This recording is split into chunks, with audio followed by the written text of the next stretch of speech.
ಗಳನ್ನು ಉಳಿಸಬೇಕು, ಅದು ಬೆಳೆಸಬೇಕು, ಮುಂದಿನ ಪೀಳಿಗೆ ಕೂಡ ಅದು ಆದರ್ಶ ಆಗಬೇಕು, ಅವರಿಗೆಲ್ಲ ಮಾರ್ಗದರ್ಶನ ಆಗಬೇಕಂತ ನಮ್ಮ ಸರ್ಕಾರದ ನಮ್ಮೆಲ್ಲರ ಅಭಿಪ್ರಾಯ ಆಗಿದೆ. ಆ ನಿಟ್ಟಿನಲ್ಲಿ ಈ ಜಯಂತಿ ಆಗಬೇಕು. ಈ ಜಯಂತಿ ಅಂದರೆ ಕೇವಲ ಜಯಂತಿಗೆ ಸೀಮಿತ ಆಗದೆ ವಾಲ್ಮೀಕಿ ಅವರ ಬರೆದಿರುವಂಥ ಎಲ್ಲ ಅಂಶಗಳನ್ನು ಕೂಡ ಇವತ್ತು ಸಮುದಾಯಕ್ಕೆ ತಿಳಿಸುವಂಥ ಪ್ರಯತ್ನ ಈ ವಾಲ್ಮೀಕಿ ಜಯಂತಿ ಮುಖಾಂತರ ಆಗಬೇಕಂತ ನನ್ನ ವಿನಂತಿ. ನಮ್ಮ ಸರ್ಕಾರ ಬಂದ ಮೇಲೆ ವಿಶೇಷವಾಗಿ ಪರಿಶಿಷ್ಟ ಜಾತಿ ಮತ್ತು ಪರಿಶಿಷ್ಟ ಜನಾಂಗಕ್ಕೆ ಹಿಂದೆ ಸನ್ಮಾನ್ಯ ಸಿದ್ದರಾಮಯ್ಯ ಅವರ 5 ವರ್ಷಗಳ ಕಾಲಾವಧಿಯಲ್ಲಿ ಅವರ ಜಾತಿಗೆ ಅನುಗುಣವಾಗಿ ಸುಮಾರು 20,000 ಕೋಟಿಯಿಂದ ಪ್ರಾರಂಭ ಅಂತ ಹಣ ಇವತ್ತು 40,000 ಕೋಟಿಗೆ ತಲುಪುವಂಥ ವ್ಯವಸ್ಥೆಯನ್ನು ನಮ್ಮ ಸರ್ಕಾರ ಮಾಡಿದ್ದು ಹೆಮ್ಮೆಯ ವಿಷಯ ಅಂತ ಹೇಳಲಿಕ್ಕೆ ನನಗೆ ಭಾಳ ಹೆಮ್ಮೆ ಅನ್ನಿಸ್ತಾ ಇದೆ. ಅದು ಶೈಕ್ಷಣಿಕವಾಗಿ ಉಪಯೋಗ ಆಗಿದೆ. ಸಮುದಾಯ ಭವನಗಳಿರ್ಬೋದು, ಅವರ ಜಮೀನು ಕೊಳ್ಳುವಂಥ ಕಾರ್ಯಕ್ರಮ ಇರ್ಬೋದು, ವಿದೇಶಗಳಲ್ಲಿ ಓದುವಂಥ ಕಾರ್ಯಕ್ರಮ ಇರ್ಬೋದು, ಹಲವಾರು ಅವರ ಸರ್ವಾಂಗೀಣ ಪ್ರಗತಿಗೆ ಈ ಹಣವನ್ನು ವ್ಯಯ ಮಾಡ್ತಾ ಇರೋದು ನಮ್ಮ ಸರ್ಕಾರದ ಸಾಧನೆ ಅಂತ ಹೇಳಲಿಕ್ಕೆ ನನಗೆ ಭಾಳ ವಿಶೇಷವಾಗಿ ಹೆಮ್ಮೆ ಅನ್ನಿಸ್ತಾ ಇದೆ. ಈ ಸಂದರ್ಭದಲ್ಲಿ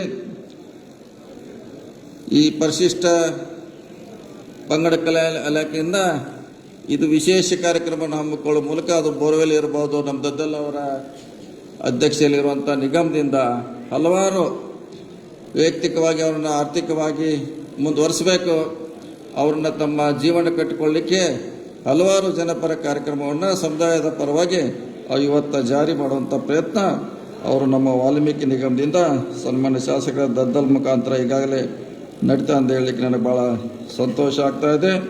ಜೊತೆಗೆ ಈ ಸಾರಿ SCP TSP ಹಣವನ್ನು ಹೊಸ ಯೋಜನೆಗಳನ್ನು ಮಾಡಬೇಕು, ಈ ಸಮುದಾಯವನ್ನು ಇನ್ನೂ ಮುಖ್ಯವಾಹಿನಿಗೆ ತರಬೇಕಂತ ವಿಶೇಷವಾಗಿ ನಮ್ಮ ಇಲಾಖೆಯಿಂದ ಡೆಲ್ಲಿಯಲ್ಲಿ ಸುಮಾರು 40 ಕೋಟಿ ರೂಪಾಯಿ ವೆಚ್ಚದಲ್ಲಿ ಒಂದು ಜಾಗೆಯನ್ನು ಖರೀದಿ ಮಾಡಬೇಕು ಮತ್ತು ಅಲ್ಲಿ ಸುಮಾರು 500ಕ್ಕಿಂತ ಹೆಚ್ಚು ವಿದ್ಯಾರ್ಥಿಗಳು UPS ಓದಲಿಕ್ಕೆ 2 ವರ್ಷ ಇರ್ಬೋದು, 3 ವರ್ಷ ಇರ್ಬೋದು, ಸುಮಾರು 40 ಕೋಟಿ ರೂಪಾಯಿಯನ್ನು ನಾವು ಮೀಸಲಿಟ್ಟಿದ್ದೇವೆ.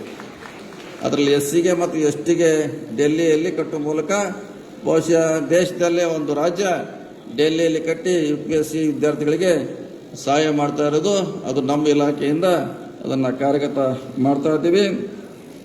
ಅದೇ ರೀತಿ ನಮ್ಮ ಇಲಾಖೆಯಿಂದ ಹೊಸ ಯೋಜನೆ ಸುಮಾರು 10 ಜಿಲ್ಲೆಗಳಲ್ಲಿ ಭೂಮಿಯನ್ನು ಖರೀದಿ ಮಾಡೋ ಮೂಲಕ ಅಥವಾ ಅದನ್ನು ಅಕ್ವಿಷನ್ ಮಾಡೋ ಮೂಲಕ SC STಗಳನ್ನು ಕಾಲನಿಗಳನ್ನು ಹೊಸದಾಗಿ ನಿರ್ಮಿಸಿ ಅವ್ರಿಗೆ ಕೊಡುವಂಥ ಹೊಸ ಯೋಜನೆಯನ್ನು ಕೂಡ ಈ ವರ್ಷದಿಂದ ಅದು ನಮ್ಮ ಲೋಕೋಪಯೋಗಿ ಇಲಾಖೆಯಿಂದ ಪೈಲಟ್ ಪ್ರಾಜೆಕ್ಟ್ ಆಗಿ 10 ಜಿಲ್ಲೆಗಳಲ್ಲಿ ಅದನ್ನು ಮಾಡಿ ನೋಡ್ತಾ ಇದ್ದೀವಿ.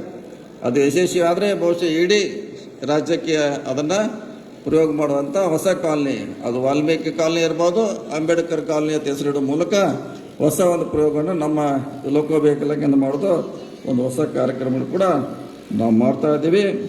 ಮಾನ್ಯ ಮುಖ್ಯಮಂತ್ರಿಗಳು 2 ಎಕರೆಯನ್ನು ನಮಗೆ ಜಮೀನನ್ನು ಮೊನ್ನೆ ಕ್ಯಾಬಿನೆಟ್ನಲ್ಲಿ ಅಲ್ಲಿ ಮಂಜೂರು ಮಾಡಿದ್ದಾರೆ ಬೆಂಗಳೂರಲ್ಲಿ.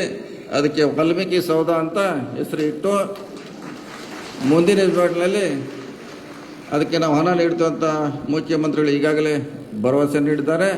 ಅದ್ರ ಜೊತೆಗೆ ನಮಗೆ ಟ್ರೈಬಲ್ ಯೂನಿವರ್ಸಿಟಿ ಕೂಡ ಕಳೆದ ಸಾರಿ ನಾವು ರಿಕ್ವೆಸ್ಟ್ ಮಾಡಿದ್ವಿ, ಇಲ್ಲ ಮುಂದಿನ ಸಾರಿ ಕೊಡ್ತೀವಿ ಅಂತ ಕೂಡ ಅದನ್ನು ಹೇಳಿದರೆ ಬಹುಶಃ ಮುಂದಿನ ಬಜೆಟ್ನಲ್ಲಿ ಟ್ರೈಬಲ್ ಯೂನಿವರ್ಸಿಟಿ ಜೊತೆಗೆ ವಾಲ್ಮೀಕಿ ಸೌಧ ಕೂಡ ಅದು ಬರುವಂಥ ಪ್ರಯತ್ನವನ್ನು ಸನ್ಮಾನ್ಯ ಮುಖ್ಯಮಂತ್ರಿಗಳು ಮಾಡ್ತಾ ಇದ್ದಾರೆ.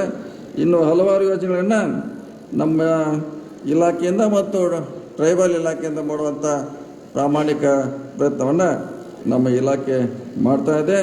ಜೊತೆಗೆ ಇನ್ನೂ ಹೆಚ್ಚು ಹೊಸ ಯೋಜನೆಗಳು ಶೈಕ್ಷಣಿಕವಾಗಿ ಈ ಸಮುದಾಯಕ್ಕೆ ಕೊಡಬೇಕಂತ ಮುಖ್ಯಮಂತ್ರಿಗಳು ಹಲವಾರು ಕನಸುಗಳನ್ನು ಇಟ್ಟಿದ್ದಾರೆ.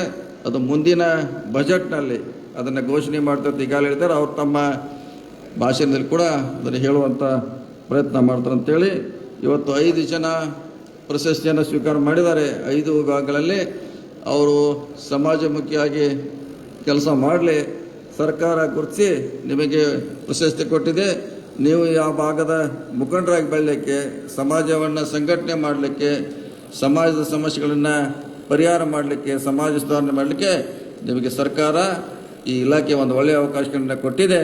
ನೀವು ಸಮಾಜದ ಪರವಾಗಿ ಕೆಲಸ ಮಾಡಿ ನಿಮಗೆ ಮತ್ತೊಮ್ಮೆ ಸರ್ಕಾರದ ಪರವಾಗಿ ನಿಮಗೆ ಪ್ರಶಸ್ತಿ ಸಿಕ್ಕಿದ್ದಕ್ಕಾಗಿ ಅಭಿನಂದಿಸ್ತೇನೆ.